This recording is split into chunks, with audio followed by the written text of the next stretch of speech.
Welcome to the Simple Sophisticate podcast, where intelligent living is paired with signature style. I'm your host, Shannon Ables, and whether you're listening on your commute, exercising, working in the garden, or sitting down with a hot cup of tea or a café au lait, thank you for tuning in. Let's get started.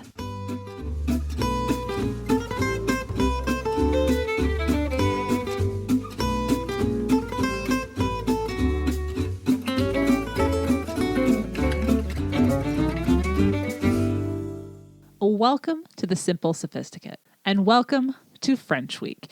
The Simply Luxurious Life's fourth annual French Week is in full swing right now on the blog and here on the podcast, and I am excited to bring to you a brand new episode of the podcast, episode 257. And it's a special episode because it was entirely taped in Paris. Yep, on July 2nd of this summer, I had the opportunity to meet and walk and talk with author and writer John von Sothen in his neighborhood in the 10th arrondissement in Paris.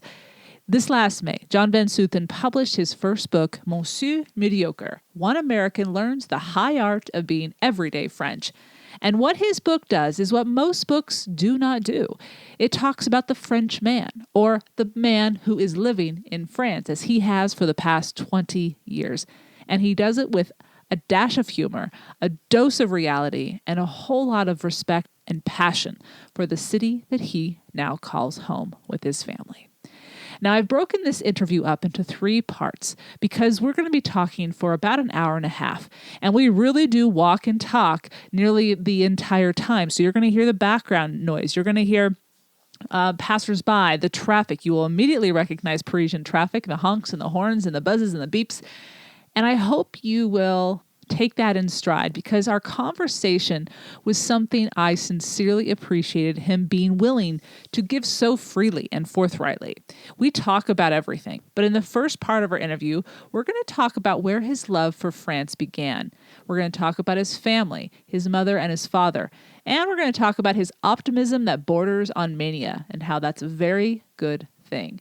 So let's get into the first part of our conversation with writer and author John von Sothen. This book was inspired by your mother. Right.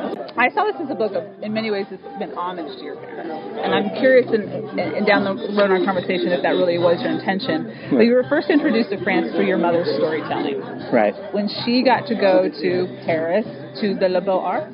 Les Beaux-Arts. Les Beaux-Arts. Yeah. You see? Yeah. And on a scholarship from Vassar. And then she, through her storytelling as a young boy, kind of opened up this world to Paris and France. Yeah. What was it about her storytelling? What was she talking about? What was it that stuck? Because I'm assuming she talked about other things. No, never. Oh, just no. But what was it about Paris and her storytelling? I don't know. I think it was just the details that she actually went into. It wasn't just like, I went to the Eiffel Tower or, I went to Notre Dame. It was more of like Mimi, her roommate, who was this Parisian woman, or Hannah, their artist friend who only ate onions because, in a way, because onion. If you just eat one onion, apparently you're really not hungry after that. Oh, okay. And she was a starving artist. Oh, so. Oh, I get it. Okay. You know, I never heard of just the only onion diet, but good. I guess it existed. And she would also take me getting to Paris.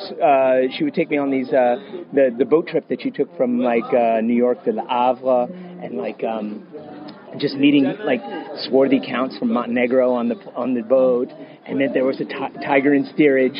But she did it in this kind of like she had like almost like a Julia Child's way of speaking, or like Elizabeth Taylor. It was this sort of thing that I do voiceover sometimes, and they always call it the Mid-Atlantic. Okay, where it's kind of like this down in New England mixed with Britain, but a little bit of both. You did talk about that. Yeah. I honestly had never really heard of the Mid-Atlantic. Yeah. I was like, what does he mean by that? And then when you mentioned Julia Child, I kind of I get it. William Buckley kind of thing. Oh, okay. Yeah, I was like you. I was like, maybe that's the island of Jersey.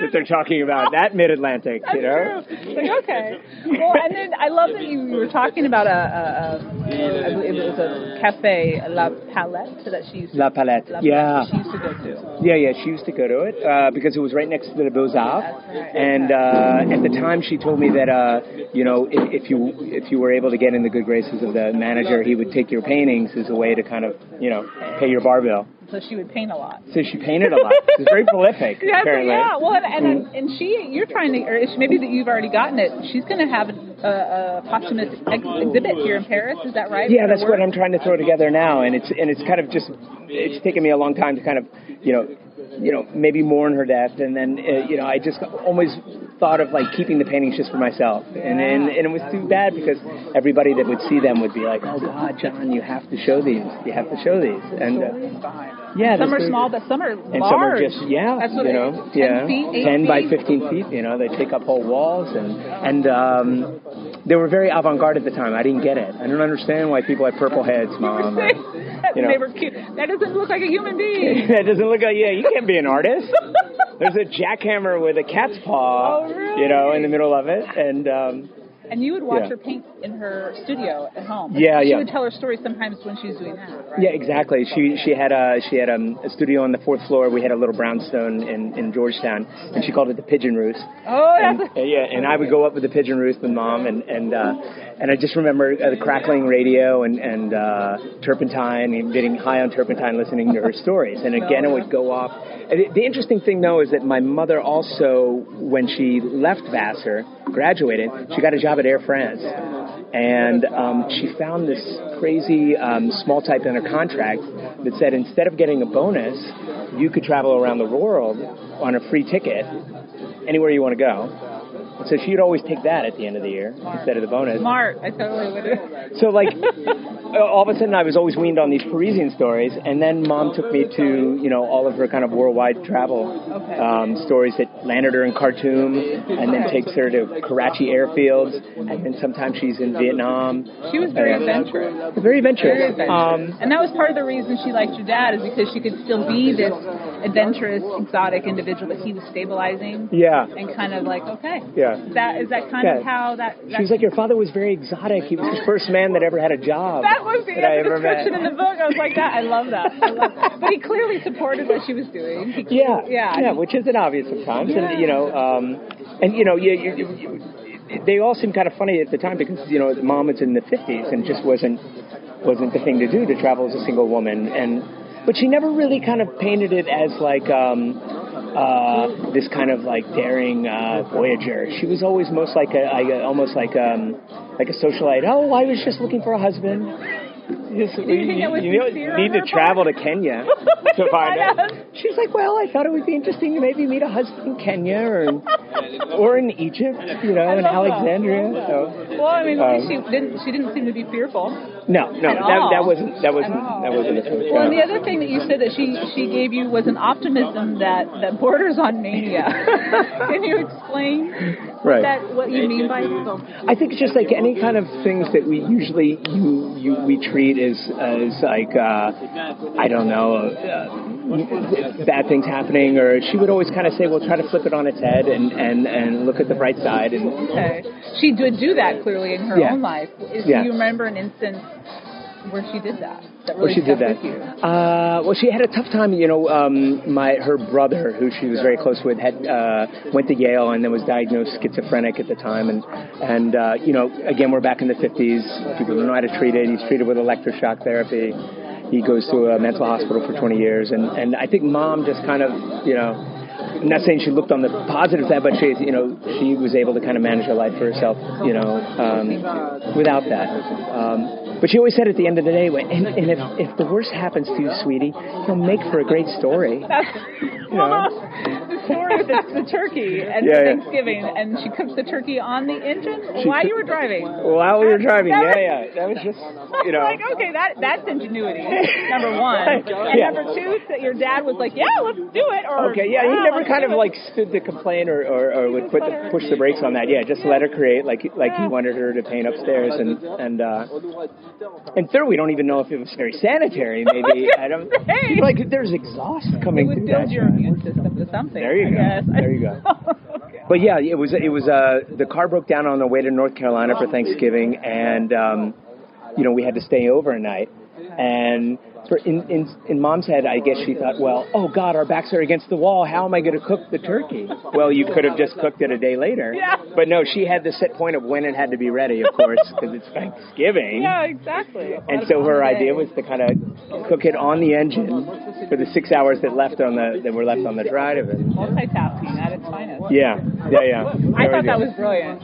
I loved her creativity. That was definitely a testament to her willing to try anything. So fast forward, this is about 2000, 2002, you meet your wife, who's a Parisian. Correct. But you meet her in Brooklyn. Correct. And then you guys move over here, and Otto and Beavis follow, your children. Right. So what is it that, as an American living here, you recount every day in your career, your personal life, and even as a father especially? I love some of those stories. Okay. An inhabitant of this romanticized city, that you humbly describe yourself as someone who speaks Arnold French. Arnold Schwarzenegger, to throw windows. Right. And I know that it's just in a little brief moment that I was here, you do speak very well. Oh, thank you. I don't speak very well at all. You know the colloquialisms. There's a great chapter in here you talking about how the formal French, but also the French the children are speaking, because you do have children. Sure. And you seem to know what those are. How is the romanticized version, not the real version of French, I guess you would say? Right. And how have you learned to navigate it? What are some kind of ahas that you've had? I don't know. I kind of think maybe there was a point where I gave up trying to be perfect. And I think that's what was always the tough, that I wasn't always going to roll my R's like a French person, or I wasn't going to, and I think it was explained to me, I remember after 10 years, I've always been complimented by the French because they're like, but they're just being nice. Like, you speak well. And I remember one guy was like, how long have you been here? And I was like, 10 years. He's like, you speak really bad for somebody that's been here for 10 years. But I was like, well, thank you, though. I'm just going to stop trying to be so, academic, and I'm just going to let it flow. And I think the kids kind of helped me that because they speak in such slang all the time. And, just the modern French that they speak is not beholden to all the rules that we had that I think Anaïs, my wife's generation, had. She's a very good, you were talking about how she is quite proficient at her French. Oh, she God. could probably teach it sounds like. Yeah. Saying. Yeah, she works in theater, and she's, everything has to be enunciated, and everything needs to be precise and eloquent like this, And her in the household kept keeping you on your toes. Yeah, and then helping you learn. Right, okay. And then they have the clown father who's Arnold Schwarzenegger. And they have that as well. I always felt that the worst part is when I used to pick them up at school, and I would kind of, see them in front of their kids, and I would speak to them, but I'd try to be kind of cool and maybe use a word that I picked up, and I would see the two cringe like, oh, God. Wrong word, Dad? And no, it wasn't even that. It was more of like, oh, my God, I have an immigrant dad. Oh, my dad has an accent. Oh, so that's not a cool, no, I guess it's a cool thing. So I thought it would be cool. I thought I was this cosmopolitan guy that, their friends would be impressed by, who writes for magazines and made. I think they thought I was kind of like Luigi from Mario Brothers, like, hello, my niños. I work hard for you. I would think there'd be a lot of parents, some, maybe not a lot, more than a few though, that were from different countries. Not the case? Yes, especially at our school. Okay. I call it the kale moms and the veiled moms because there's such a kind of a Benetton collection of at the drop off and the pickup. Which is just basically you'll see when we walk around. The 10th is the most diverse neighborhood in Europe. In Europe? Yeah. Oh, okay. So it's the most diverse neighborhood in Paris, which is the most diverse city in Europe. And we're on the edge of the 10th right now? Yeah. We'll be like about 100 meters down. We'll hit the 10th. Oh, okay. And that's where we've been. And the great thing about the school is that, it's a public school and it only feeds to about a 600-yard radius. It's interesting. Yeah. Explain to me how the diversity plays into this. Well, you can only go to the public school of your neighborhood, basically. And so. And they obviously have different abilities for different types of housing in your neighborhood. Correct. Is that, yeah. Where it isn't the case necessarily in America. Or, right. A lot of the empty lots, or if a building goes on for sale, Paris always has this rule that the city has the preemptive right to buy the property. I did not know that. Before it goes on market. So, which has helped in terms of, public housing in the middle of kind of hip housing as well, and it's kind of created this kind of diversity that you don't have. In America, I think a lot of the communities in America maybe talk a big game about being diverse, but then anytime there's public housing, they kind of want it further away, and not in like central Paris. This isn't. It does happen in central Paris. They still have everywhere. And the place right across the street was a vacant lot, and the city bought it, and it's been, and Otto spends a lot of time with his friends there, so it's it's a great thing, and I kind of wanted to portray that in the book as well. You did. You did a great job. Well, do you want to start walking? Let's roll. Your chapter about the letter from the no-go zones, and so just to give some context, this was right after Charlie Hebdo, correct? Correct. Yeah, in the Bataclan, and it was after Bataclan as well. Bataclan as well. Okay. So very kind of. Oh yeah, but I can't remember when Fox did it. I can't remember if there was. I don't know either. It may have been after Charlie Hebdo. Okay. You're right. Well, either way, they were incorrect. Or they had to apologize, or at least they were asked to apologize by the mayor. Yeah. And you live there, and so unbeknownst to you, you're living in this supposed no-go zone. So I'm curious, and I love the first part of the chapter. You're talking about the man chasing another man with a brick, and you still romanticize it. I love it, not romanticize it. You euphemize it, and you say he might just be chasing him down with some, piece of bread or a loaf of bread or something. Right. So how does that play a role in how you see or understand Paris to be? How does that take the rose-colored glasses off for you? Well, I don't know. It was just funny because I always felt a disconnect between the emails that I was getting from my Americans saying, "I hope you're safe." You're in our thoughts, which is very sweet. You appreciate that, but there was always a twinge of like you're living in a no-go zone, John. I hope you're okay. And I was like, well, what's going on here? Am I missing something? And I don't know. It's just like it's helped me kind of come to grips of what Paris really is. I don't know. I always had this disconnect of like people saying, "Oh, you're so lucky, John. You have these Haussmannian boulevards that you walk down all the time, and you must go to the Seine every day, and you must duck into Notre Dame just to light a candle." I'm like, no, I don't really. Just taking my kids to school, and doing my work, and I'm going to walk through some garbage, and it seems like a mix of everything. Yeah, it is a real mix of everything that it's not dangerous. I think that's important. and. So, it's funny, we're walking through this, there's been a big movement, towards towards France, for the past 5 years, and especially our neighborhood is felt the brunt of it. Because a lot of these guys are coming from the Sudan, they're coming from Mali, Eritrea. Are they still coming from Syria too? Yeah, we had Syria, but that's tailed off. And a lot of them, I guess they chose our neighborhood because it was kind of close to Gare du Nord, which is the northern train station. Oh, gotcha. That takes everybody to London or Brussels. Yeah, it's the main. Okay, gotcha. Yeah, and I don't know why. I don't think their end game was to come to Paris. I think it was to more get to England, or something like that. Okay. And they got stuck. Yeah, and they're going to get stuck. Okay. We had tents along the sidewalks. We had tents under the subways. To be faced with that every day was tough. But what I loved about my wife is that she immediately kind of like, saw this as rallying cry to help, and she gets involved. Yeah.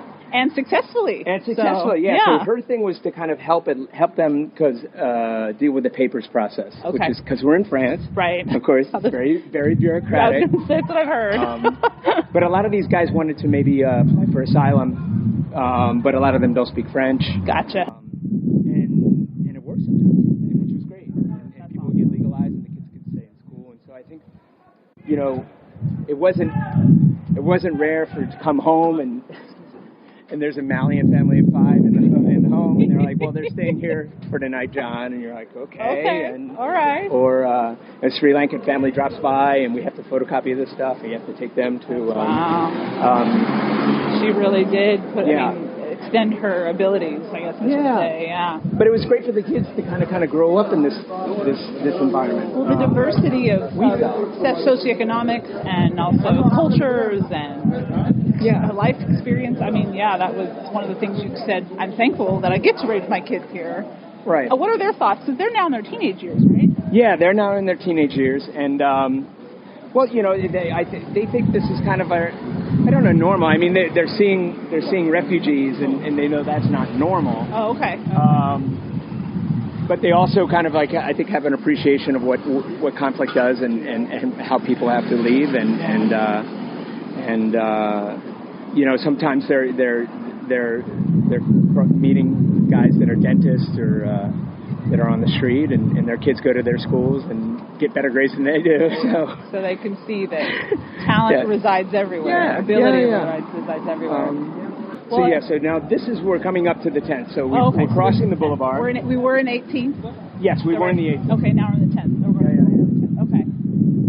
Now we're entering the Indian neighborhood. Oh, okay. And Sri Lankan. Oh, okay.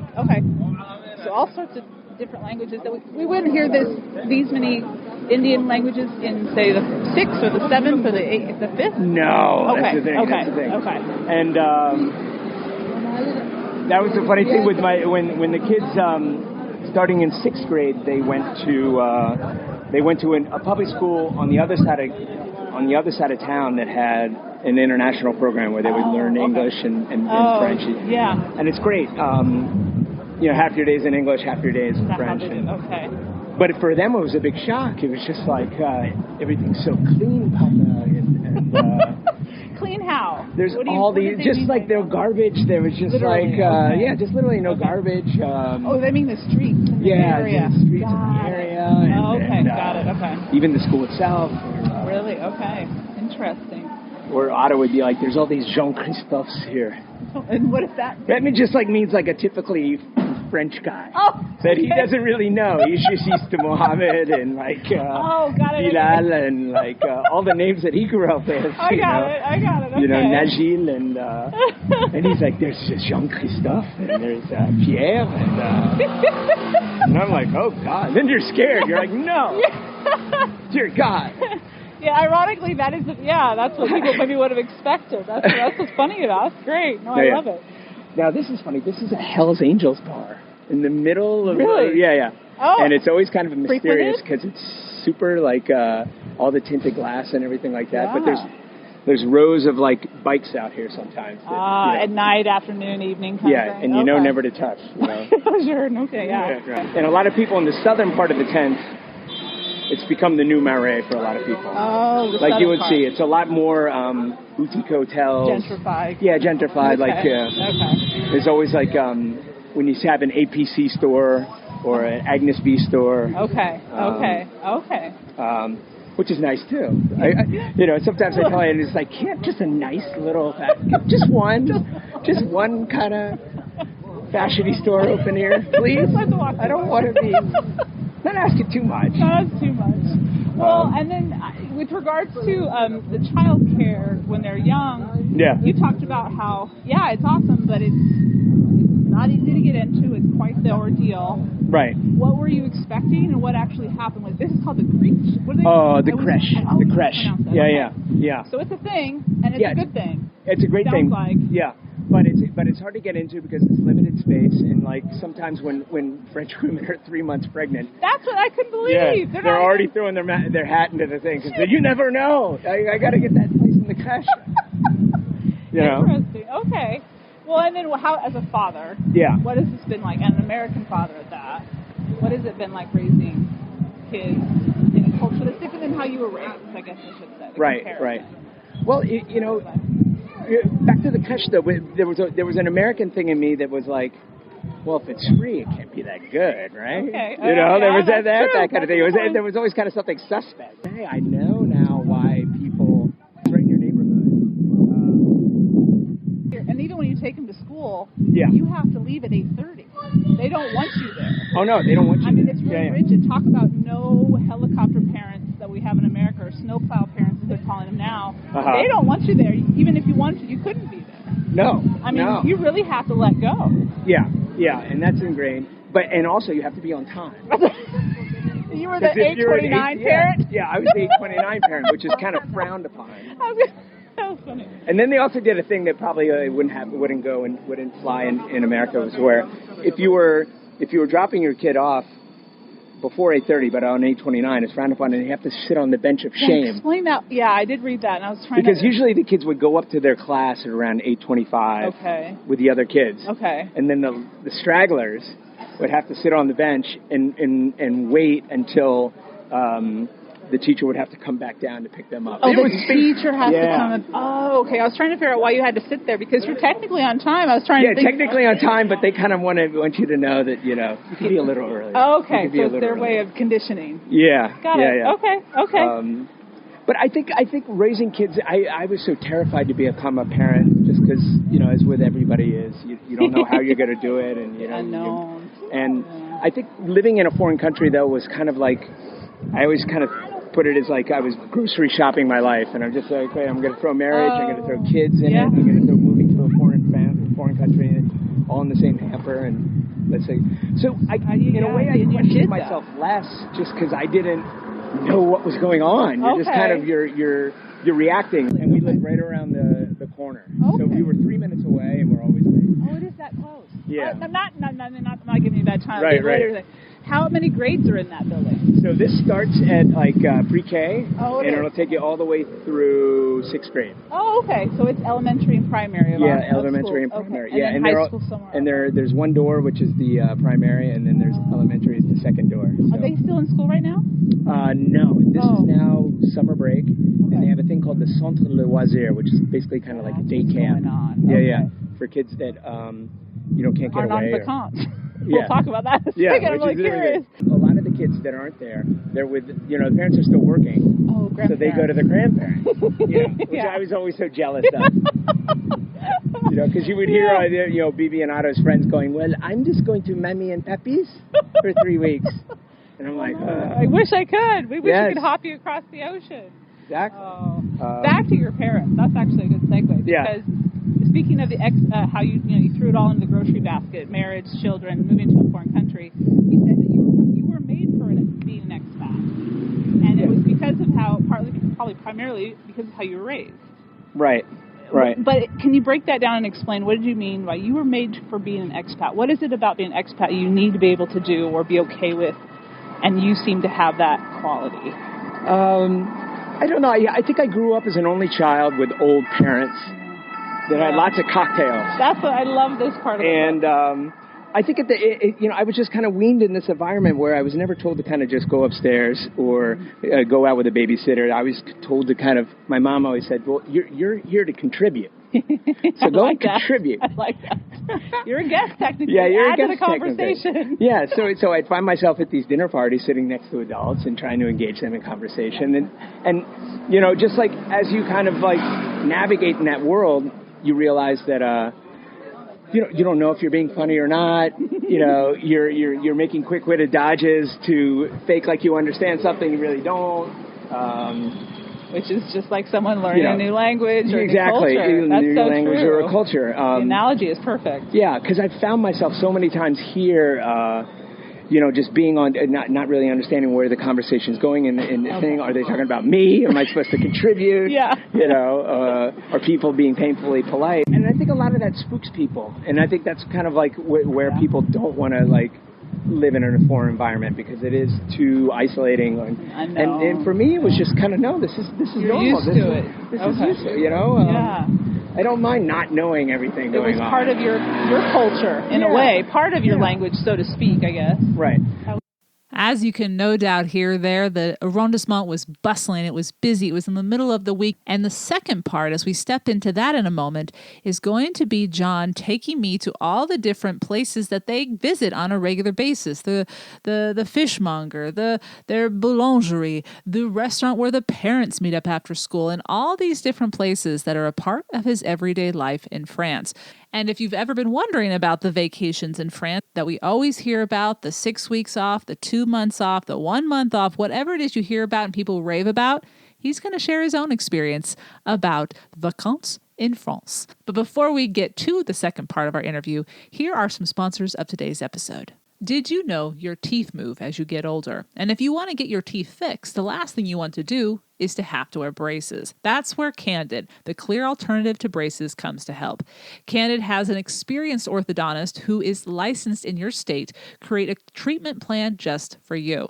They create a 3D preview of how your teeth will look after your treatments are done, and once you approve your 3D preview, Candid creates custom clear aligners that will be sent directly to you. There's no hassle of going to an orthodontist office, and Candid costs 65% less than braces. And for every aligner purchase, Candid also donates $25 to Smile Train, who brings safe, 100% free cleft lip and palate treatments to children around the globe. As a Simple Sophisticate listener, you have the opportunity to get straighter, brighter teeth in an average of just 6 months. Learn more at candidco.com/simple and use the promo code SIMPLE to receive $75 off your order. That's candidco, candidco.com/simple and use the promo code SIMPLE for $75 off. Today's episode is also made possible by the following sponsor. Simple Habit is a freemium business model offering hundreds of meditations available to you for free and thousands with their premium package. With more than 100 experts, find the perfect meditation voice and practice for you. It's not just about teaching you how to meditate for the sake of meditating or doing something that's good. Find a way that works for you. Find a length that works for you, as they offer short meditations that can be consumed in 5 minutes or for as long as 20 minutes. And there's no need for you to sit in a lotus position with your eyes closed in a completely silent room if that doesn't work for you. With 65,000 five-star reviews and named 2018 Google Play Award winner for the Standout Wellbeing app, Simple Habit is a meditation app for you. As a Simple Sophisticate listener, receive 30% off your premium subscription when you are one of the first 50 listeners from this podcast. Go to simplehabit.com/simple to take advantage of this discount. Again, simplehabit.com/simple and receive 30% off their premium subscription for the first 50 Simple Sophisticate listeners. Trustandwill.com is estate planning simplified. Gain peace of mind protecting your assets and family. In 10 short minutes, finish the application process online, starting at just $39. They offer guardianships, wills, and trusts in all 50 states. Having the opportunity to go through this process, I can attest it doesn't take more than 10 minutes. And it really is as simple as answering a handful of questions based on the type of document you are seeking. As a Simple Sophisticate listener, you have the opportunity to take 10% off by going to trustandwill.com/simple or entering the code SIMPLE at trustandwill.com. Again, receive 10% off when you go to trustandwill.com/simple or enter SIMPLE at trustandwill.com. Now, let's get back to the second part of my interview with writer John von Sothen. Oh, so this is interesting. Okay. So this is where the Café de Parents, so after we would drop off the kids. Oh, this is where all the parents go that you're talking about. This is where all the parents go. Oh, okay. So for about, 30 minutes or so? Yeah, so about 30 minutes. Going to work. So you're talking 8:30, between 8:30 and 9 before everybody goes off to work. You have this kind of like weird kind of like social setting going on. Yes. Talk about that a little bit, because it sounds like this was, because you don't necessarily ever really have anything in common except for that you have kids going to the same school. Kids going to the same school. So what are you talking about? Which you find that's everything in common, you know. Okay. Okay. So and in a weird thing, it was like a weird simulation of what was going on in school. Like you had the jocks and the losers and the nerds and the, and like you had, bitchiness going on between people, and it was kind of thing. But in a way, like it's great too, because like there is this kind of community here, and you can start gossiping about teachers and I was going to say catch up on all that business. Okay. And then you actually become very good friends. I call these people the dad friends, where they start replacing your normal friends because you don't see them as much. That's true, okay. And so, that's the Café de Parents, where we do our shopping. Oh, okay, cool. Here's our bread person. Oh, okay. Which is the great thing also. It's just like, we've had this for now 15 years of like where you just don't go to the supermarket that much. You don't. You just go to the wine guy. Okay. And right next to the wine guy is the cheese guy. Oh, you're right. Okay, all of them are, okay. Yeah. Okay. And then a little further down is the fish guy. Okay. And this is, okay. Yeah. And they know you by name. They know me by name, and especially me, because I'm the one who always over orders. That's okay. And your wife, this is funny. So your wife, after a while, will go around and make them, not apologize, but basically scold them for taking advantage of you. Yes. And how would you respond? What was it? Did you go with her? Well, I'd go with her, almost kind of like sucking my thumb behind her, like, embarrassed that I ordered a kilo of clams and I didn't know. For your household. Yes, for the household. Because that's the thing, as you live in a foreign language for a long time, you get tics. Okay. And some of my tics are kind of just saying, yeah, that's fine. Okay, just because you want it to flow, you know? You just want it to kind of... Okay. So, this is your fish guy? I love it. It's the guy. I'm the sucker. He knows me. I'm going to buy 2 pounds of tuna tonight. Okay. I love it. That one had me roaring. So Anais is trying to wean me off of that and stop faking like you understand. You don't, apparently. We don't need all of this. And so she would take me to the tailor. He's like, do you think he wants his pants, steamed? Mais madame. Be nice, sure. He doesn't even like boudin noir. Why would you give it to him? Oh, well, and then, your wife also, you would call her typically, if you were in France, you would call her an aristocrat, but I think this is explain some of the misconceptions of being an aristocrat. Right. And how some people try to, I think you called it usurp? Usurp. Okay. Yeah. What's this all about? And does it really matter if you're aristocratic here in France, or is it just more of, and your family and her family just kind of brushes it off anyway? Yeah. We can pass the butcher guy who always kind of takes advantage of me too. Still after 20 years? No, these kids are great. Okay. He's there. Hey. Daddy. Oh, there he is. Oh, lovely. It's nice to have. Well, you have your own little community here. Yeah, we got our little crew here. Yeah. And they feed us well.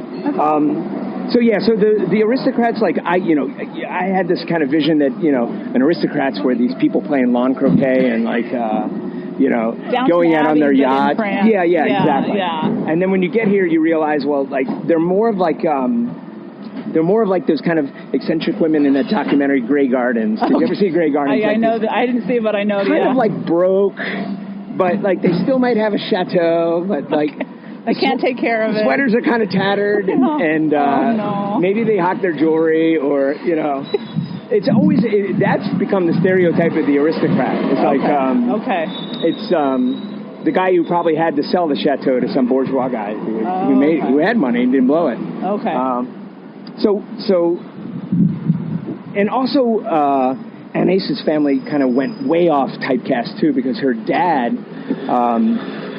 it's a crazy thing. He is an ex-rock star of France. Musician. Yeah, an ex-musician. Okay. Kind of folk rock. He started a band in the 60s called Malicorne. Malicorne, okay. Which is kind of like the Jethro Tull of France. Okay. If you need to kind of, and he kind of looked like a Robert Plant. He had very long hair. Okay. Yeah. Oh, okay. And and it was a big deal at the time because Hugues, his name, he was the first of Anais's family, the first male. Okay.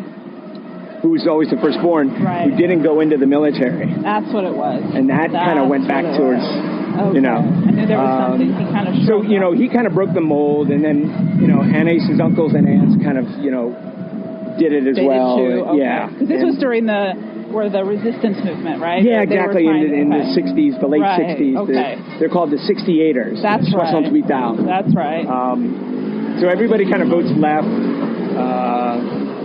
And I said they're kind of like the Kennedys, everybody votes left, everybody kind of likes to drink, and there's always kind of a tragic death here or there. Oh, jeez. Oh, gosh. That's right. Yeah, Anais has as one of her stories is Uncle Tony, who was her great uncle who lived in London. Okay. And that's the thing too. They all grew up in Spain, which is very actually that is a weird kind of the aristocratic thing. It's like they speak 4 or 5 languages. Okay. And do they typically not all grow up or live in France at some point in their life? They travel or live somewhere else. Yeah, they travel or live somewhere else. That's like okay.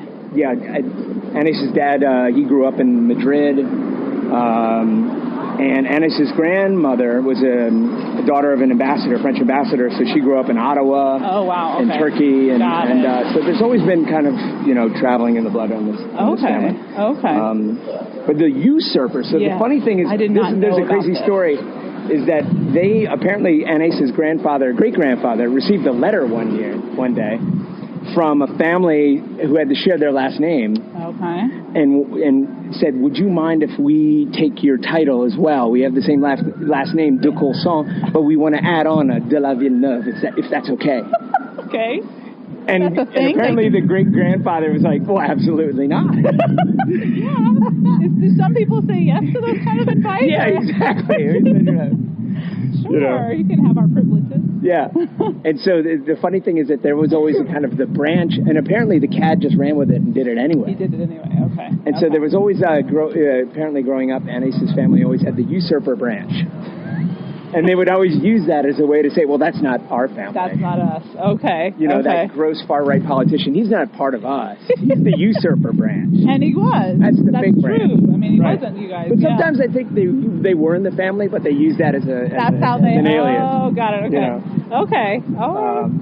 That is interesting. No, I did not know that people would do that. Because what does that bring them? I mean, by saying that you are a certain name, what's the privilege in society now? If as you said, right, most people think it's you can't. But you say that, and yet it's still kind of like people are still really intrigued. They are. That Anis is, because she's technically a countess. Okay. I was gonna say, and I think like there is a sort of kind of cachet. Yeah, cachet. Yeah. Okay. And I think people gravitate towards it in a weird way. I think.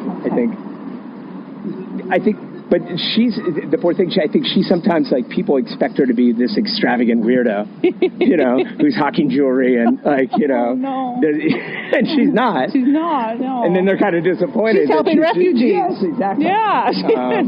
That's the thing. Oh, my gosh. Well, and then even if, for everyone, it seems like the 6-week vacances is what people, especially on the outside of France, think, oh, my gosh, how nice that is. But you kind of share, wait a second. I want you to break that down, because people do, in America especially, think that is really quite grand. Right. What did you learn about that experience? Well, it sounds insane on my end to say, like, no, I'm tired of vacation. Like, how could you be tired of vacation? Right. But what we do find ourselves is every 6 weeks, especially during the school calendar, there's a 2-week vacation. Which is nice. But you might have to work then. So what are you going to do for 2 weeks? And then sometimes you almost feel like you're being forced to go on vacation, Spend money. Like, I was just getting in a rhythm here working. Now I got to pull up stakes, and if you don't have grandparents... I was going to say, so what if you do have to work? What if you do have to stay? What happens? I mean, you were talking... Well, Mammy and Grandpa come up, and they step in, and... That's just interesting. So this is like, we're going down towards the more chic part of the tent. Okay. You want to head towards that? Yeah, let's do that. Was this the canal? Yeah, this is the canal. Okay. This is the canal. Oh, okay, gotcha, okay. Well, then I didn't realize a lot of people tend to house share during the summer vacation. During the other right. of the year. I didn't realize that was more common. I thought that happened, but not as often. Well, with all this vacation going on, and French, like, they don't have the salaries that, the UK or Americans have sometimes. Okay.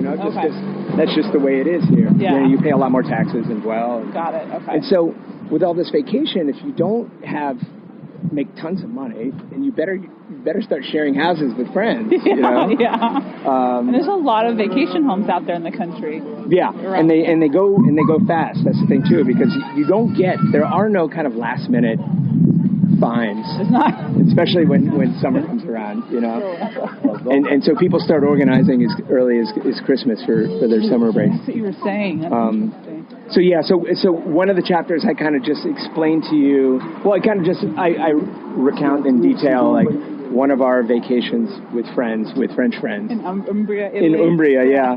And, like, how that kind of went sideways fast. Well, but you and Bibi bonded. Yeah, me and Bibi bonded. You and your daughter bonded. But it was just one of these things where it's almost like a claustrophobic thing where you're trapped, you have no car, and you realize that people that you didn't really know that well have a different style of vacationing than you. And you were there for 2 weeks in this instance. Yeah, 2 weeks in this 14 days. instance. Yeah. In probably a beautiful place. Yeah, idyllic environment setting that you shouldn't be complaining. Right. But you're up in a hot attic, or not attic room, but upstairs room. Right. No air conditioning. And it was just like this kind of thing where, like, you realize that the French, since they're vacation so much, they're kind of working all the time, too. Oh, really? Where I felt like my American friends just know how to cut the cord and they're just done. Really? Yeah. Oh, okay. I don't know. I feel like, when you're on vacation, you're on vacation. Okay. And this is like, well, we're on vacation, but we're going to be cooking tons. And we're going to be shopping tons. They kind of broke up.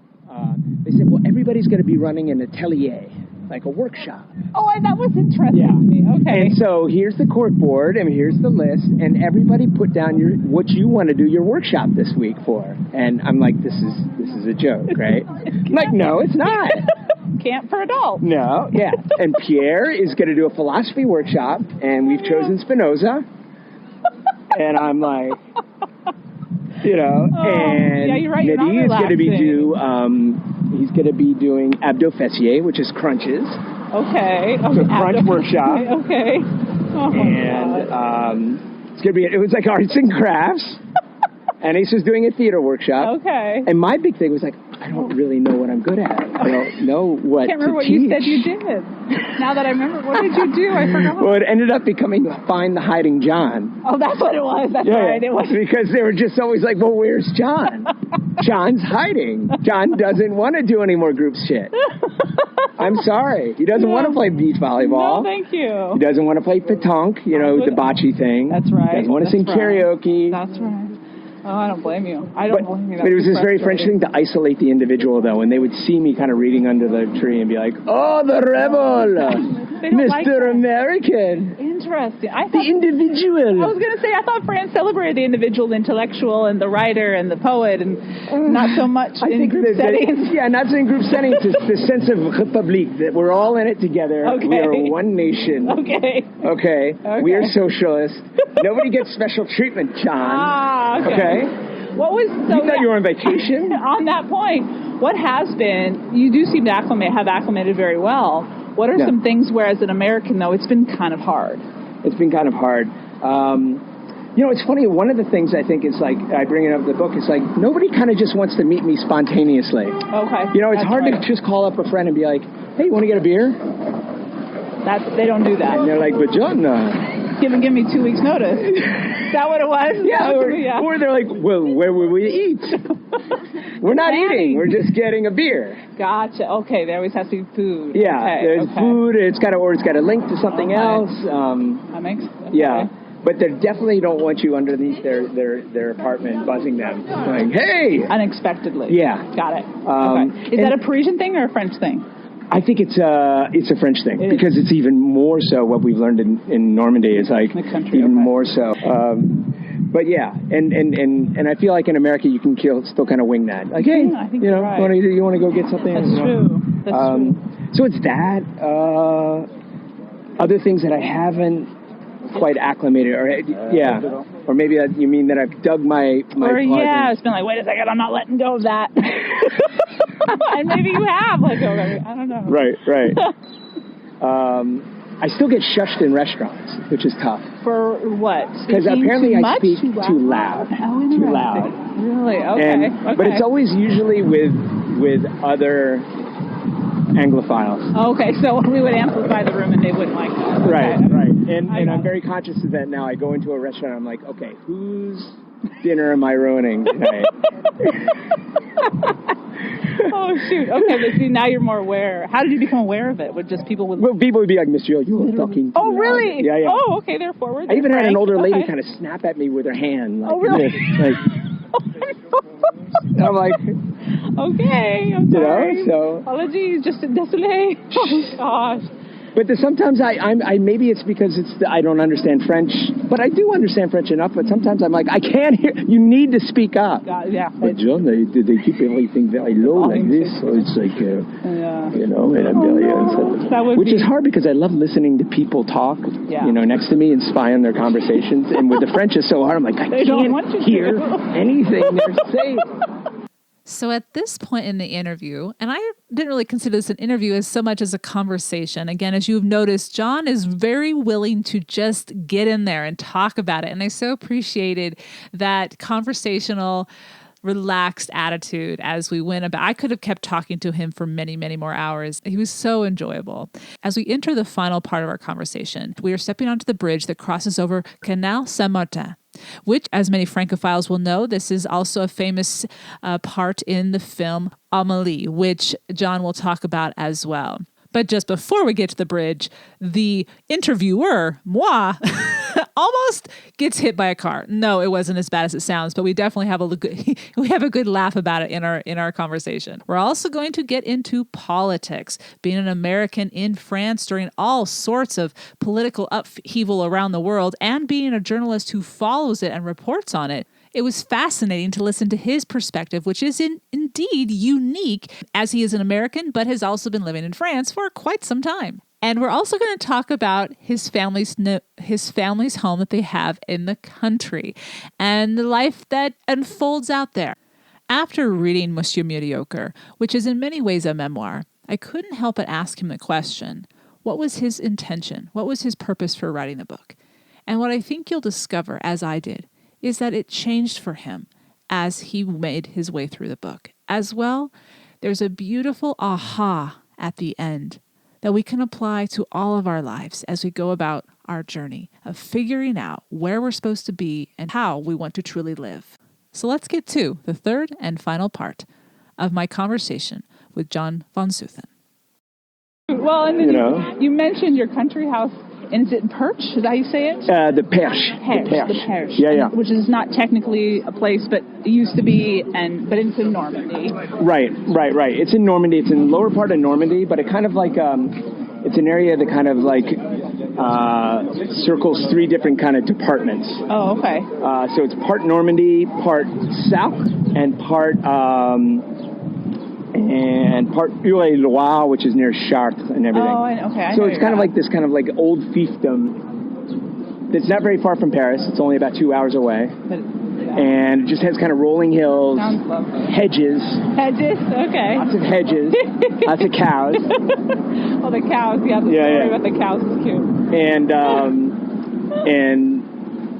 no, it's great. It's great. And so we've been there for about 7 years. Oh, okay. We started renting and then we bought a place. Okay. We bought the same place, which is I recommend people do, because then you kind of... No. Yeah. Oh, sorry. We were almost getting... Yeah. Let's actually go up there and we'll cross the bridge. Oh, okay. Maybe Well, and you were just mentioning how they do come over to your house unannounced just to talk. When they talk, they want to talk more than a few minutes, and your morning is, it's going to be changed. And your wife even said she wanted to buy nice pajamas to greet people in the morning. But do you like having the difference in lifestyle? And is that a typical thing for a lot of people to want to escape to the country here in France? Yeah, I think more and more, but it's, as Paris, that's one of the other things too. It sometimes gets very tough. It's when you have kids, you don't have enough green. You want to get out and just play and more and we live in a very condensed environment. So there's always that moment where like young parents crack and like, we're moving to the country, we're going. And there's countless countless articles like in magazines of why Parisians are leaving Paris for the countryside. And so that's been going on forever, basically. Right. But I was never, I never knew, I was very sure that I could never live there full time. Really? Because I don't know what I'd do. I couldn't become a goat farmer or... Well, because you lived in Georgetown growing up, and then New York City. Yeah. Right? So that, Yeah, so I'm not the most rustic guy, and That's honest. Yeah. I get it. You're talking to someone who grew up in the country and has learned how to adapt to cities and can do it, but it's different. It's a different pace of life. Yes. And you're very, not isolated, but it's quiet a lot. It's quiet, yeah. Which is good for a while for some people. Right. But it's funny that we say quiet, and then, here in Paris, we sleep through car alarms. Do you really? Sleep through partiers. And then once we're in the countryside, that rooster is so loud. Oh my God. That is a good point. Can you believe that farmer? He lets his rooster out. That's a good point. Or the chainsaw's going because they're doing something. Yeah. Oh, this is the bridge I wanted to show you. Oh, this yeah. Is, do you remember that movie, Amélie? Yes. Yeah, yes. This is where she skipped her corner. Oh, this is it. Yeah. Okay. And so this is the Canal Saint-Martin that takes us from the Seine. Gotcha. So you that's go where there. Okay, it's directions. Okay, I'm getting my And bearings. then it moves north and it meets the Marne. Oh, okay. And then you can take that to, I think, Nantes. And I don't know where that's at. Yeah. Okay. But there was a moment in the 70s where they wanted to condemn the canal just because it was so gross and druggy and just pave it over. Really? And thank God they didn't, because it's really been it like... It looks nice now. Yeah, and it's been a super artery, and they even do a Paris plage, where like Paris... beach, like the beach? Okay. Yeah, further up there. Oh, so they do it on the canal and on the Seine? Yes.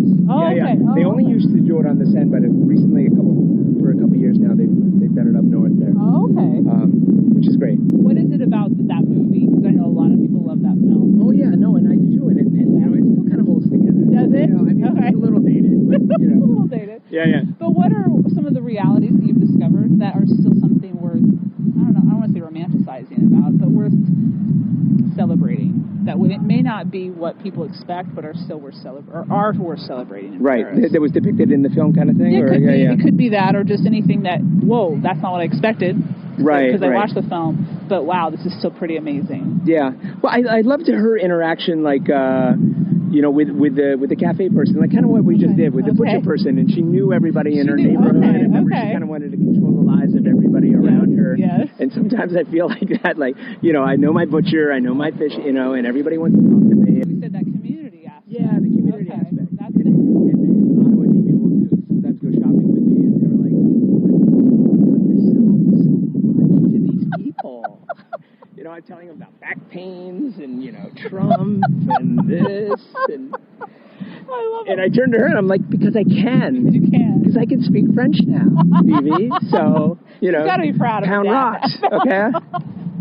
Well, and then Dad's fluent. Dad's fluent. And look at all the friends he had.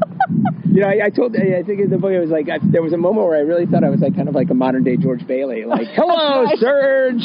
Hey, Pierre. Hello, Ramon. From What's a Wonderful Life. From A Wonderful Life, right. yeah. Right. And this neighborhood was kind of Bedford Falls. Okay. Well, and then since you mentioned the name, when the fateful 2016 election happened, some French individuals did not necessarily see you as a welcome sight. Right. Has that blown over a little bit? Are people realizing that it's not your fault?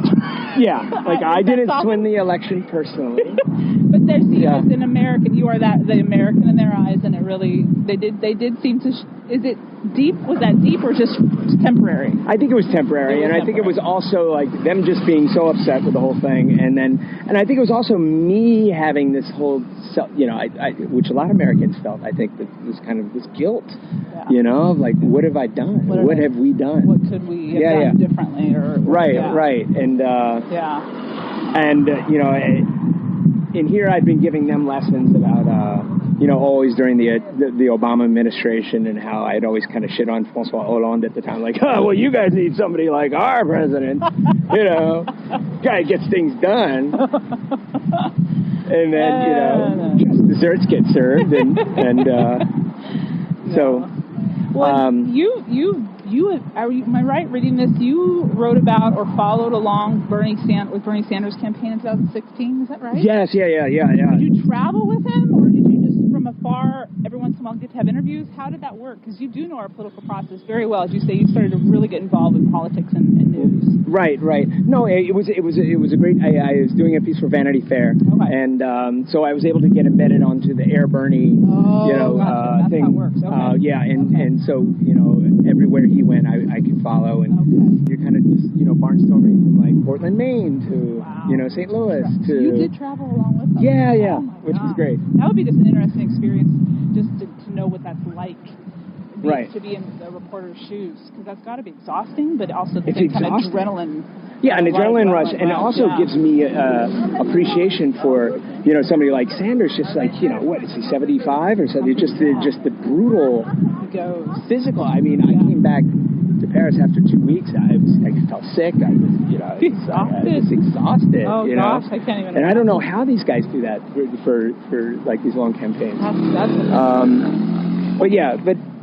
But it was interesting. But it was weird also because I was kind of treated as like this European correspondent following in Even America. though you're American, but exactly. You're from Yeah. And I had to kind of always frame the piece for the French audience. Okay. And kind of you have to explain what the electoral system is. And I remember my editor being like, "But John, what is this super delegate? You didn't understand. Who are they super? Why are they super?" And I'm like, my first reaction was like, I have no idea. I don't know either. Yeah, I was like, I don't understand why we're doing this either. But we do. And that gets brought up a lot. I think this thing with the Electoral College and the fact that two presidents we've had two presidents that didn't win the popular vote, and 20 years. I break it down in my book as well that like Macron won, he beat Marine Le Pen, but if we had an electoral system here, it's not easy because I think he would have had to been carrying a lot of like districts kind of in the north of France that have lost tons of industrial jobs, kind of like Ohio and Michigan. And if he had to carry those plus a couple like departments in the south, So most of the popular vote for him came from the urban areas? Came from Brittany. For some reason, Brittany always kind of goes left. Interesting. Yeah. I didn't know that. And yeah, I mean, it's very similar to yeah, you break that down. I thought that was interesting. As I teach social studies, too, so I think it's interesting just to see what different cultures and how they vote, why they vote this way, just understood, not traditions, but just expectations of your first vote is who you want, and your second vote is who you need to have in there because you don't want the other person. No, exactly. Yeah. I don't think that mentality necessarily is in America as much as I've heard it's in France. Right, because that was the tough thing is that there was a first round and a second round. Mm-hmm. And in the first round, Macron barely made it to the second round. Right, yeah. And, that's what he beat Mélenchon by about the far left the far left guy by about maybe 0.9% or 1%. Yeah, I didn't realize it was that close. So we averted disaster there, and you thought the trifecta was up, but you guys did all right. We did okay. I was nervous for you guys. Yeah, I think everybody was because I think that was the final piece of the puzzle, and if France fell, then that would have been. But I mean, we're not out of the weeds now. No. We have the whole yellow vest thing that's going on, and that's the thing. I think Macron maybe miscalculated his popularity in a way that he won the election, but you didn't have a mandate as much as you think. That's true. And you were kind of everybody's second choice, which is where you want to be in French politics when you want to get, because that's usually the guy who gets elected. But don't for a second think you have the majority, a landslide kind of mandate to kind of change everything, and that's kind of what he's trying to do right now. And so I see the pushback. I mean, I'm not a yellow vest. I don't want to. Yeah. I've always wondered, like, can't you guys torch another city sometime? Why not Versailles? How about Versailles for a bit? Maybe go down to Bordeaux. Light that up for a bit. Why is it every weekend here? Oh gosh. This is my city. This is your city. Does it get kind of? Is it something that you guys would avoid if you wouldn't go to, say, where it was Champs-Élysées or the Arc de Triomphe? Well, that's the funny thing is like they're never in the tent. They're never in the tent. Because we're just getting a little too dirty. So you're good. Yeah. They always want to go to the chic areas that have Louis Vuitton stores so they can kick in and we're not upscale enough, so we've kind of been protected from the yellow vest thing. Okay, are they as strong now? No, it's been dying down. It's kind of dying down, but it's. I think we're misled if we're. This is kind of where I wear my Anaïs's, socialist hat. Yeah. That these populist uprisings aren't just going to be that suddenly break. I think they're going to be strong. They're for a variety of reasons that we all kind of know. In terms of the world economy, and that and jobs are getting shipped overseas, and people are just Yeah, it's real. It's real, it's not just it's not just a fad. There you go. But there is a weird component that's, with social media, I think is kind of pushing this thing. You think so? Yeah, and it's almost like an accelerant that is like, and the Yellow Vest movement was traced back to like one angry Facebook group. Really? That sort of got it echoed and echoed. Oh, okay. And, I didn't realize that. It wasn't based just on like a widespread thing. It was kind of a smaller thing that kind of... And then it kind of bloomed from there. Yeah, and then kind of gets added to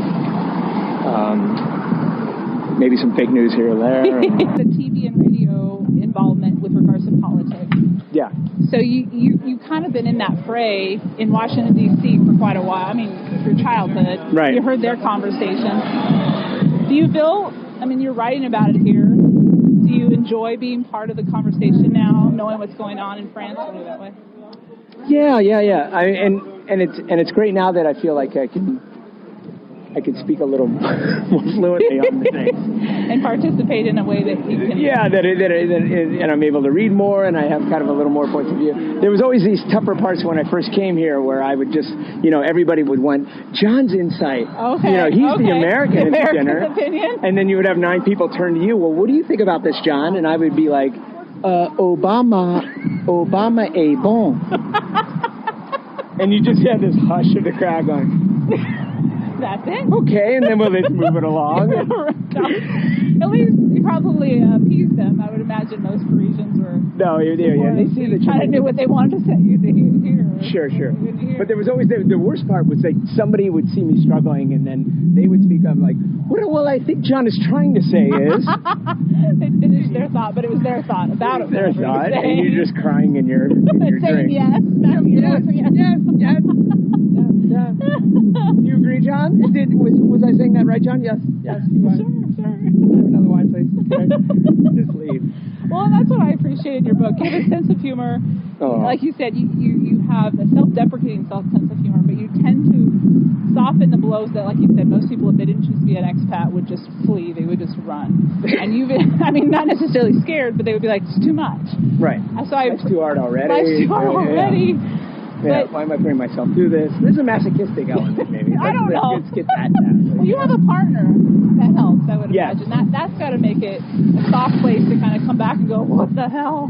Or, right. How do I get through this? Or maybe not. Maybe she's... No, but she's good, but she's not going to wallow in my I don't think she's... sympathy. She's like, you're over-exaggerating. You were fine. Or you're like... Don't worry, John, you shined at the dinner table. She's not going to come No, I'm not going to, she's not going to hear me, she's not going to throw a pity party for me either, Which is probably healthy and good thing, too. Yeah. I think that's the, not to blow it out of proportion.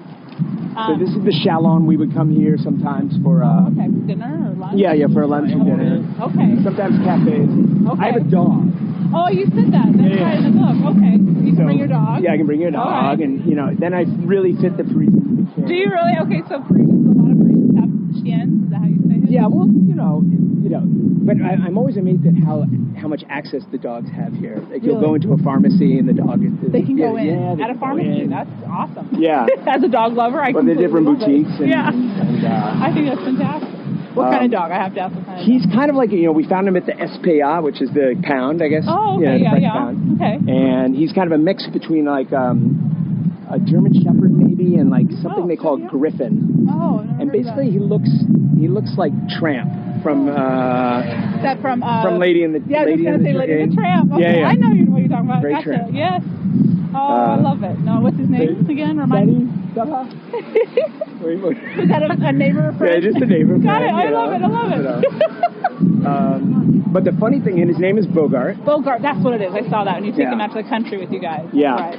And the big news with Bogart is that a woman stopped me in the street like 2 years ago. Okay. And said, "This is crazy, but I do castings for animals for movies." Oh, no way. And I was like, okay, well, she's clearly nuts. She wants to steal my dog. But we vetted her, and it turned out okay. And so Bogart was in a movie. Was he really? Yeah. A French movie? A French movie, and it's out this week. No way, what's it called? Yeah. We'll look it up. I'll put a link. It's called Eve, okay. Yves. Okay. And it's a story about a rap. It's a pretty French comedy. They're so nuts. Like a French rapper who wants to make a comeback. Okay. But he does it through his smart refrigerator who takes over his life. So AI. So just leave it. Yeah, AI thing. So I'll just leave you that. And Bogart plays a big role. Does he? Okay, I'm excited to check this out. I'll check out the trailer, and I don't know if I'll be able to watch it now, but I'll watch it soon online somewhere. That's awesome. But it's just funny. I'm writing a piece though about how like he's kind of stealing my thunder. I have a book out. And nobody gives a shit about my book. They were, Bogart is in the movies. Bogart, I see him in the mall. Well, I'm like, yeah, but my book came out. Like, nobody cares about your book. You're not in a French film. Exactly. Bogart was in Cannes. It's in English. No. Is it translated in French? Is it? Not yet. Okay, not yet. I think it's going to be in a year or so. I just saw it in Shakespeare and Company today. No way. Good. No, I love going to that shop just to see what they choose as the English books. Yeah, sure. But no, you're right up front. You're right up front, right by the. Oh, that's good. Yeah. That's good. Look, I was going to ask you a question because I thought this was an interesting. This way. Yeah, watch out. I don't want you to. Don't buy a car, Shannon. You were talking about... We don't want the interview to stop short. This interview was stopped short through an accident. God. Well, she died smiling and laughing. Exactly. In the tent. She died super chic. But not in the romantic tent. Not in the romantic tent. Yeah. The real tent. Yeah. The real tent. Yeah, we're going to go... This down? Oh, okay. Well, no, and you talk about how the question that a lot of expats get is what made you want to come to where you live or whatnot. And you talked about how your short story to people is it was love. It was with a niece. Yeah. Is it a niece? Am I saying it right? Oh, yeah, no, it's super Anais. Anais. Okay. Yeah, there we go. My apologies. No. But you actually say your mom and your dad contributed quite significantly. Can you explain what you meant by that? Well, I think it was just like I was I loved them dearly. I was an only child. They were older parents, and as with older parents, eventually their health started failing. Right. And I think I had a hard time, getting on with my life because I was constantly kind of taking care of them. And they passed away, just for context, in 2007. Both of them within 3 months of each other. Right. Yeah. A little less than 3 months. Okay. Yeah. So, within 90 days, I was an orphan kind of in a way. But I think one of the reasons that pushed me here, was obviously the pull of Anais and falling in love and having a child here. But also, there was also a pushing part too, of like I felt like I needed to get out from just being their caretaker, and kind of setting my setting your own roots. Yeah, setting your own roots and creating homes. A small poplar plant. Yeah, it started to grow and grow out from under the sea because my mother was such a giant presence in my life, and it was but there was it's tough at times because she blots out the sun and protects you. Yeah, and it's hard to kind of shine on your own. Yeah. But with that kind of like the feeling that I had to leave, there was always this sense of betrayal or guilt. Why aren't I there with them, taking care of them? And I was constantly flying back and forth. And the thing is that I never considered this home.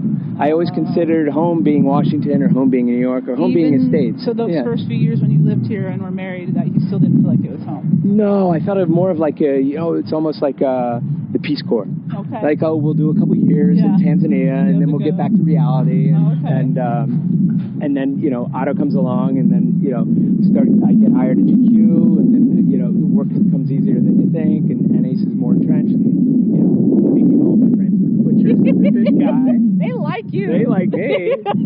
Mom, I can't come home. I have to buy some more pork roast today. These people depend on me. Come on. Well, I have to share. I was reading that chapter, your last chapter, and I chose to go into this small little concert hall. They were playing Bach. Oh. And I was at the end of the day, and I had one more chapter I wanted to read, but I wanted to read it without being rushed. I started to read your last chapter during the second concerto piece. I started bawling. Well, it was just the way you were counting the hours that you had with your mother, and you were counting, making sure that your words mattered. As a writer, you're constantly, I don't know about you, but I'm constantly thinking about that, and I can't even imagine what you were going through. But you had to navigate that, then you had to navigate your father's death. Right. But at the same time, then you reflect on how those dinner parties that you grew up with or what you feel that you kind of have now, not only literally with your country house as you step outside and watch everyone, gather and mingle and drink and laugh. And smoke. And have a great time and all the different age groups, yeah. but also how you've integrated. It seemed to me, and I could be wrong about this, that's why I'm curious, that you have found your home now here. Am I wrong about that, or how did I mean... No, you're right. You landed it, and that was kind of the crux of the book is, you can kind of create your own home, but with not renouncing everything, you can kind of almost like pick up what you had from your home in D.C. and kind of transplant it over. Okay. And yet still be in Paris, but I don't know. I'm not feeling as if I did anything wrong. And I think there was some point when your parents died, sometimes like, what could I have done differently that they would have survived? Yeah. And no, they just got sick and they were older, and it was that. It was kind of like, how do you write your own story? And how do you kind of like live with the past in a nice way with ghosts and that are nice ghosts, and there was just a moment where I was in Normandy and there was the party going on, and I just kind of like stepped out in the garden. I was looking at the party from within, and I see my mom's paintings, and I see, your mom's paintings yeah, as well. The paintings as well, and the cocktails, and the kids chasing a wire-haired dog through the party, and and it was just like, oh my God, this is what I grew up in, and how did I kind of replicate that, and without necessarily intending to, but not necessarily intending to, and just navigating your way, and it was beautifully written, beautifully described. It's kind of like, well, you do a different life and you live in Paris, and this is a lot different than what I grew up with in Georgetown and everything like that. But there are certain tenets that are similar. Okay. Very similar. And what would some of those tenets be? How would you describe those tenets? God, I think just like, telling stories to the kids at night. Okay. Tell me when you were little. Give me a story when you were little, Dad. Okay. Maybe having drinks in the garden with Anais at night, the way my parents used to do. Like, my dad would play the piano and my mom would sing. That's right. And I was always upstairs, and I would kind of know dinner was ready because smoke would come in under the door. And I'm like, and then I would come down and it looked like a saloon. I'm like, Mom, I think dinner's burning. But she was caught up in her reverie singing Count Basie, recreating those memories. Yeah, it's kind of really like recreating, and maybe like keeping them alive, like keeping my parents alive in a weird way. That I kind of wanted to do. Maybe with the. Go ahead. No. Did you? Was this? Because I wasn't sure as I was reading it, but then I finished and I was like, "This is what I thought." Yeah. Is this a book that's an homage to your parents to kind of tell them? Because it's 12 years later. Yeah. To say, "I'm doing well. Thank you." Yeah. I don't. What was your intention when you wrote the book? When you decided to write the book? It's funny. Quite a few years after their death, and it took some time for you to kind of work through it. Right. And with every book, you start off with an idea at the beginning, and you kind of finish with a different thing. Yeah. And at the beginning, it wasn't the intention. It was to be more just funny. Okay, I was going to say that comes through too. Yeah, it was to kind of like almost be a parody book to a lot of these like French books that have come out. Called Bringing Up Bébé, for example, like, how wonderful the French are with raising children, or French women. Mimi Thornton. Bring her up in complete respect. You appreciate what she's doing, but you're like, I could never do that. Hello, is that you? Oh my God, that's lovely. Mimi Thornton, or even those kind of joke books of like French women don't get fat. Yeah. And I think which are great books, but there needs to be more context in some regards. If you only look at it through that lens. Yeah, and I always felt that like it was always kind of like trapping Paris in this kind of like dollhouse elegance and refinement. What can we learn from the French? Yeah, that's true. And I think my book, I wanted to kind of be like, well, they're kind of gross and vulgar too, At they're least that's human the beings. Yeah, they're human beings, and it was kind of maybe even focusing on the French male at the beginning. I was like, everybody celebrates the French women, how they never get fat, or celebrate the French children, how they're angelic, but nobody talks about the French man. True. And I was like, and that's dommage because he's super, super mediocre. Well, and it sounds like... And I should know because I'm one of them. And how did I become that guy? I love it. No, and I think you have another book in you. I think there's going to be more books after this one, based on how this has ended, because I honestly think that it was a nice, refreshing take on the realities, but still being very respectful. Yeah, there was deep I wanted love and here. affection. Yeah, yeah. And I think that's the beauty of things. Like real love is kind of like you fall for one thing and then you end up staying with the person for another reason. Okay, yeah. I think that's kind of maybe I fell in love with Paris through my mom's stories. Yeah. And I've stayed because of stuff like this. Okay. Lots of people. I'm going to bust on this side. Lots of people going about their different lives. Yeah. This is interesting, which is, this is where the locks open. Oh, is this for the canal? Yeah, this is for the canal. Okay. And I'm just fascinated how people will stay and watch a lock fill up for 30 minutes. Is that what they do? I'm like, guys, life's too short, no? You got to move on. It'll be filled again tomorrow. But that's the French way,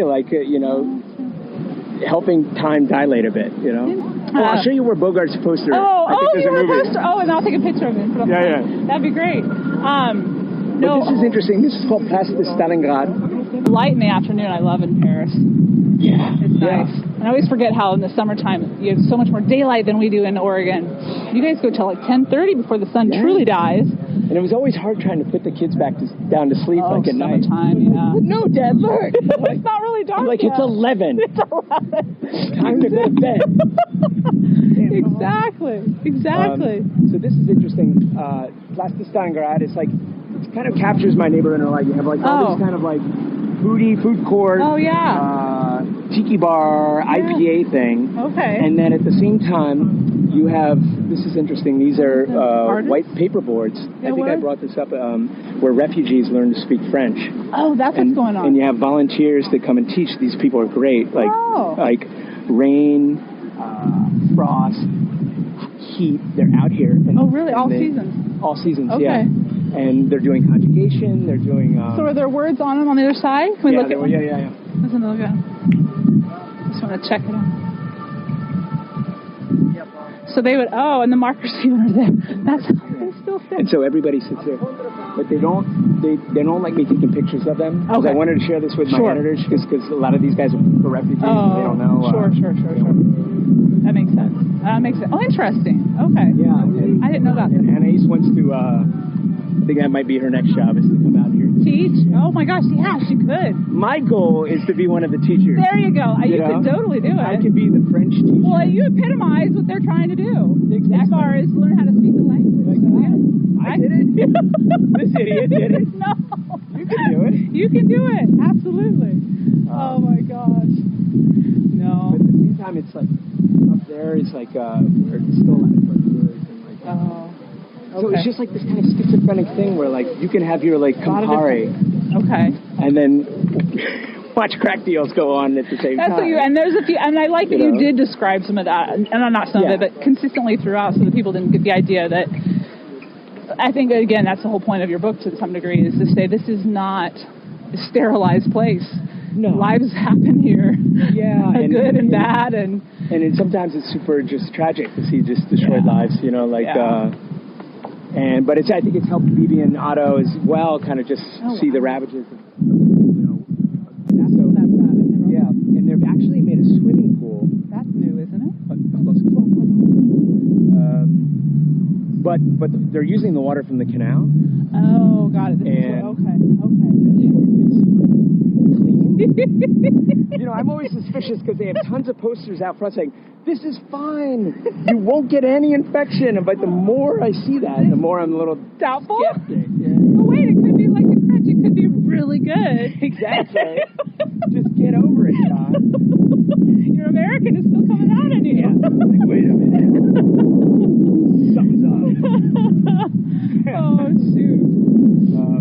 And as we walk to the poster of Bogart. Of Bogart, of course. There is always one question I ask of my guests to share. And that is, we end each of our podcast episodes with a boutique plaisir. So something that you like to do, a simple luxury, a simple pleasure during your everyday, just kind of elevates it for you. Yeah. What is something or some things that you or with your family or on your own like to do that doesn't have to necessarily cost a lot of money, if any money at all? Gotcha. I see. Like a simple pleasure, just in the quotidian kind of thing. Yeah, exactly. Yeah. Well, I do I've become French in that I buy a baguette every day. Do you? Yeah. Oh, there's a simple pleasure. Oh, yeah. But the simple pleasure is that I'm usually having to buy two because, there's something super pleasurable like walking home with a, and I try to time it around 6:05 because they've just gotten out of. Because they open up at 6 o'clock, don't they? Yeah. Or they have it timed down, and I kind of know when the baguettes are just going to come out of the oven, so they're almost so hot. The best thing is like as you're walking towards the family home, you're going home. I just like to eat it on the way, and I finish about half of it. And I'm just like, screw you! I'm the one who went to get the baguette. I'm going to eat it. Hey, you've earned it. Why don't you go and get it? Then you can eat it. Well, and you get it warm out of the oven. Yeah, but sometimes I would come for dinner, and then there's like this left. That's it. Wait, is the what? Oh, is he up here? So here. Serious? Yeah. So there he is. That's him? That's him. How old is he? Do you know about? We got him as a baby. He was about 3 months old, and I think that was about 4 years ago. So, he's still young. And the great thing is he's the guy with the fur coat. Oh, okay. Is a famous singer named Philippe Catherine, who's on the Jimmy Fallon show and everything like that. Oh, no way. And so... is he French?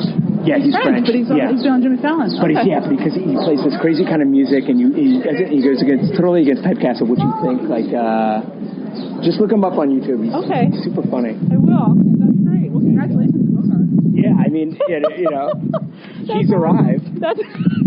Is he casted for anything else? Well, that's the thing. He's done now, I think, for Marks and Spencer, like for Christmas. Oh, no way. And somebody saw that, I saw Bogart. It's becoming a thing, like, I saw Bogart for the Christmas special. And well, you guys have obviously trained him well, because he can do whatever. Not even, though. That's the thing. I'm just like, he doesn't know how to do anything with me. And yet in the movie, he's kind of running along with the murderer, and, there's a crime being committed, and Bogart's chasing somebody. Oh, my gosh. Oh, do you guys have to be there with them on set? No. It's very French. It's just like the schools. Like, they don't want you there. They don't. But we don't need your negative, weird energy just to trip up Bogart and his lines. Bogart needs to focus. I was going to say, he knows how to bark on command over there. That's awesome, though. That's really cool. And there is it's not like a pessimistic thing, but dogs don't live forever. Right. But we'll always have this movie of Bogart. That's a good point. It's like a weird home movie. Professionally produced, and you didn't have to. You actually got paid to do it. Exactly. No, that's awesome. Well, that's cool. Bibi is. She was like, well, we need to go back to the pound where we found him, and maybe we could do a poster or a story about how Bogart was found at the pound. Oh, you totally and became a French star, and that. Other people should adopt dogs. She's on to something. Because you may get a star. I was going to say, Star is born. There you go. It's true, though. That's a good idea, like what your daughter thinks. Yeah, she was like, well, Bogart was found in the street in the gutter, and we took a chance on him. Yeah. Oh, and now he's a can. He's a professional actor. So. That's wonderful. No, that's a neat story. I did not know that. I know I've heard the mention in the book, but there you go. Yeah, maybe that's to be a supplement chapter for the paperback. There you go. As our interview wrapped up, I actually had the opportunity to meet their family dog, Bogart, and I share a picture of him on today's show notes, so you can check those out. He is the sweetest dog, so friendly, and ready and excited to head to the country, because after our interview, that's exactly where he had the opportunity to go with John and the family. I want to thank John von Sothen for taking me around his neighborhood, letting me tour the 10th arrondissement and see parts of it I had never seen before. As much as we ran into people during our interview that he knew, we continued to run into people after the tape stopped. As I was getting into my Uber, getting back to my hotel, another gentleman walked by, and there was just, this is his home. And I think seeing it in real time and seeing what the real life in Paris is like, it may initially de-romanticize it in a way you aren't wanting. But I think as it has been for me, and it seems to clearly has been for John, it really enriches Paris even more and makes us fall even more in love with the city that has so much abundance of awesomeness to offer. All of us from around the world, whether we call it home or whether we call it one of our favorite places to visit in the world. John's book is Monsieur, Mediocre, One American Learns the High Art of Being Everyday French. And you can check out the show notes and all the links and view pictures of myself and John that we tried to capture. Again, I am not a great selfie photo taker, but we did our best. And again, thank you to John for being such a great sport. His writing will have you laughing out loud, and as I said, even crying tears of celebration and appreciation. Find the show notes at the link, thesimplyluxuriouslife.com/podcast 257. Thank you for tuning in to the Simple Sophisticate podcast, where intelligent living is paired with signature style. For more ideas and inspiration throughout the week, visit the blog, thesimplyluxuriouslife.com, or pick up my new book, Living a Simply Luxurious Life, Making Your Everydays Extraordinary and Discovering Your Best Self. You can also pick up my first book, Choosing the Simply Luxurious Life, A Modern Woman's Guide, which is available now in paperback, ebook, and audio versions on Amazon, Audible, and iTunes, or wherever books are sold. To stay caught up on the most recent episodes of the podcast, blog posts, my new cooking show, and receive exclusive news as well as an extra dose of inspiration to jumpstart your weekend, subscribe to the Simply Luxurious Life's weekly newsletter, which arrives in your inbox each Friday to enjoy with a hot cup of tea or a morning cup of coffee. Until next Monday, I'm your host, Shannon Abels. Bonne journée!